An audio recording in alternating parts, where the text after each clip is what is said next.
ilmi namaa kun saditti qoodan. Tokko ka addunyaan tun addunyaa quban qabne ka addunyaalleen isa quban qabne nama lafti yoo bariite ka'ee nyaata ni dhuga warra reef isiniin jedhe kan mana sadi jidduutti umriin isaa dhume sanin beeytaniimi ka bakka dalagaa bakka irraa waa nyaatu bakka itti galabbatu shintibeeti jidduu kanatti warra dhume warra gaafa duniyarraa deemu shintibeeti inni guutee fi surree fi jaakettii fi kootiin inni uffatu qofti addunyaatti irraa hafu ka buddeena qofarraa du'u ka dhaloota seenaa qaburraan duune ashaaraa bareedduu ummataa hojjete sanirraa hin duune addunyaallee quban qabu addunyaalleen isa quban qabdu lammaffaan nama addunyaa quba qabu ka addunyaan isa quban qabdu sun kaminni nama waan addunyaan itti ooltu guutuu beeku oduu addunyaa ajandaa addunyaa zambiila oduu jechuu dandeetta afaan birootti yoo jijjiirre zambiila oduu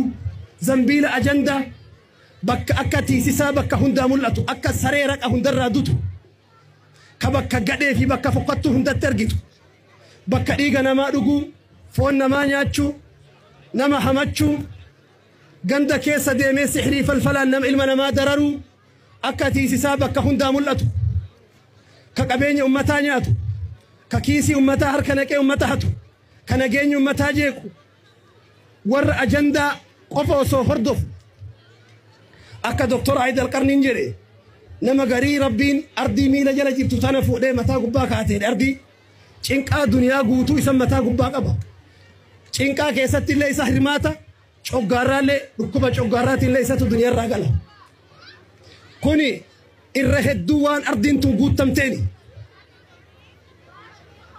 inni sadaffaa ka addunyaallee quba qabu ka addunyaalleen isa quba qabdu maaliin isa quba qabdi duniyaan biyya ijaara biyya utuba waa barsiisa karaa namatti garsiisa dhukkuba ummatarraa fayyisa dukkana ummatarraa saaqa inniin kuni nama muraasa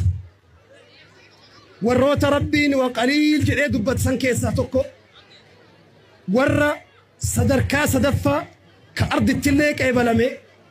dhaloota dabrerraa fuudhee dhaloota itti aanuun gahee ilma namaa hafuura baafachiise ashaaraa bareedduu addunyaa tana gubbaa kaa'ee dabru san rabbi nu haa taasisu